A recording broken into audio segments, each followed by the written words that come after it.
Halo anak-anak, pada video kali ini kita masuk bab 1, topik B, melihat karena ada cahaya. Muatan pelajaran IPAS, kurikulum, Merdeka. Kegiatan pembuka. Aga, Mia, Dara, Ian, dan Banu sedang bermain di halaman sekolah. Mata Aga ditutup kain dan dia harus mencari teman-temannya. Aga tidak bisa melihat karena gelap. Sebenarnya, bagaimana mata kita bisa melihat?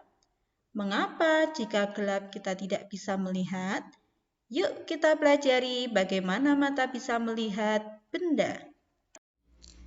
Materi yang akan kita pelajari pada video kali ini, yang pertama, bagian mata dan fungsinya. Yang kedua, bagaimana proses kita melihat. Dan yang ketiga, gangguan penglihatan pada manusia.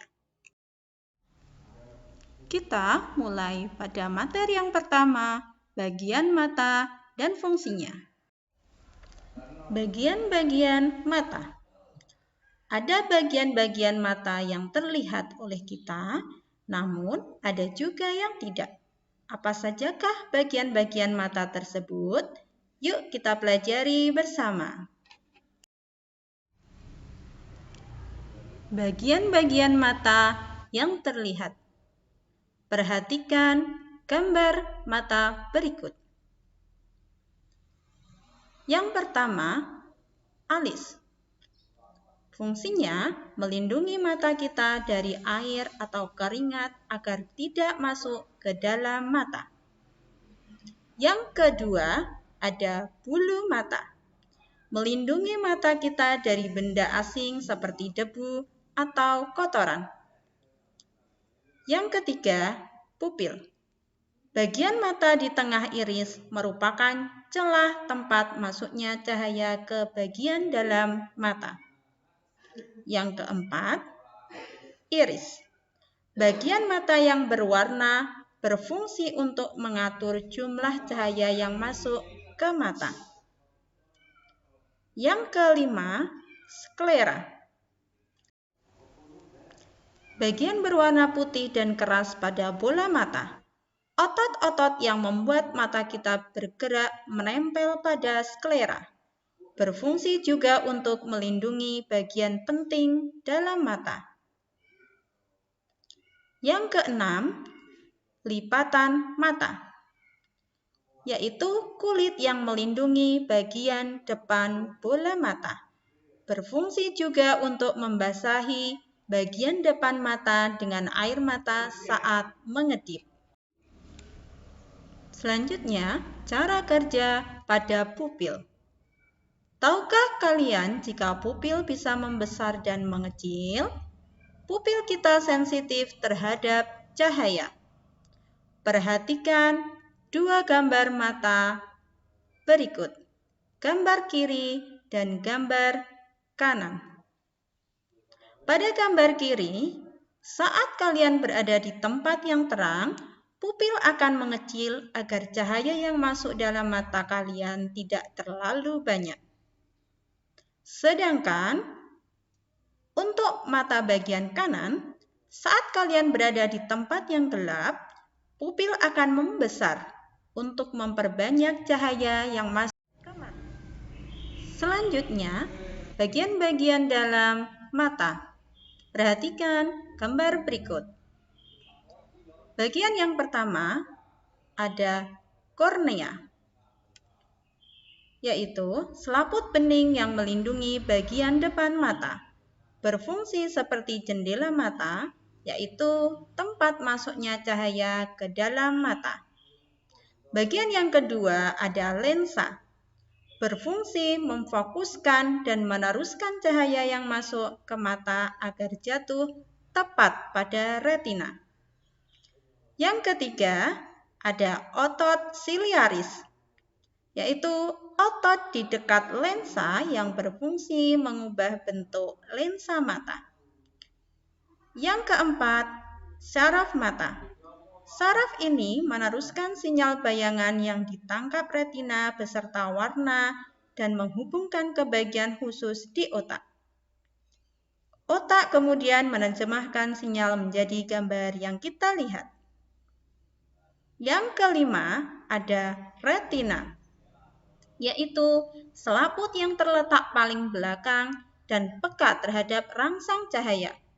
Retina menerima cahaya dan menyampaikan informasi pada syaraf mata. Cara kerja lensa. Saat melihat benda jauh dan dekat, lensa mata akan berubah bentuk. Terlalu sering melihat objek dekat atau jauh dapat membuat mata lelah dan kaku. Lensa mata memiliki kemampuan menebal dan menipis. Saat melihat benda yang mendekat, lensa mata akan menebal. Demikian sebaliknya, saat melihat benda yang menjauh, lensa mata akan menipis. Perhatikan gambar berikut. Gambar di sebelah kiri, lensa mata akan menipis karena melihat benda yang jauh. Sedangkan gambar sebelah kanan, lensa mata akan menebal karena melihat benda yang jauh. Masuk bagian yang kedua, bagaimana proses kita melihat. Proses mata melihat benda. Perhatikan gambar berikut ini. Proses mata melihat benda ada 6. Yang pertama, benda memantulkan gelombang cahaya ke arah mata kita. Yang kedua, gelombang cahaya masuk melalui kornea dan pupil mengatur jumlah cahaya yang masuk ke mata. Yang ketiga, gelombang cahaya difokuskan oleh lensa mata ke titik fokus di retina. Yang keempat, bayangan benda yang ditangkap oleh retina berbentuk terbalik. Yang kelima, syaraf mata mengirimkan informasi bayangan ke otak untuk diterjemahkan.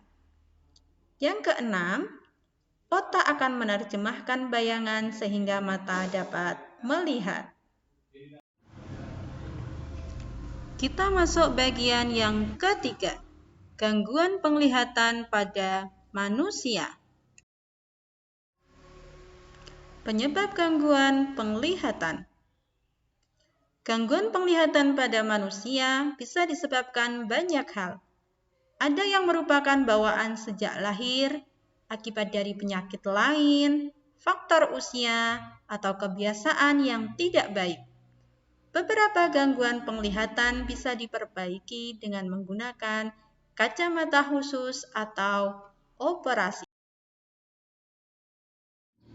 Gangguan yang pertama yaitu rabun jauh atau disebut dengan miopi. Perhatikan gambar mata berikut.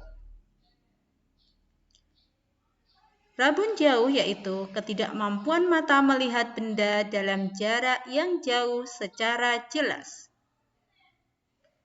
Penyebabnya, yang pertama, membaca sambil tiduran. Yang kedua, membaca dengan penerangan yang minim. Yang ketiga, terlalu lama melihat layar televisi, komputer, atau telepon pintar. Yang keempat, melihat layar atau buku terlalu dekat. Yang kelima, kurang mengonsumsi makanan yang mengandung vitamin A. Cara mengatasinya bisa menggunakan kacamata berlensa minus atau cekung. Gangguan mata yang kedua yaitu rabun dekat atau disebut dengan hipermetropi. Perhatikan gambar mata berikut. Pada rabun dekat, bayangan akan terbentuk di belakang retina. Rabun dekat yaitu ketidakmampuan mata melihat benda dalam jarak dekat secara jelas. Penyebabnya, yang pertama karena faktor usia dan umumnya mulai terjadi pada usia 40 tahun, disebut juga dengan mata tua. Yang kedua, karena faktor keturunan.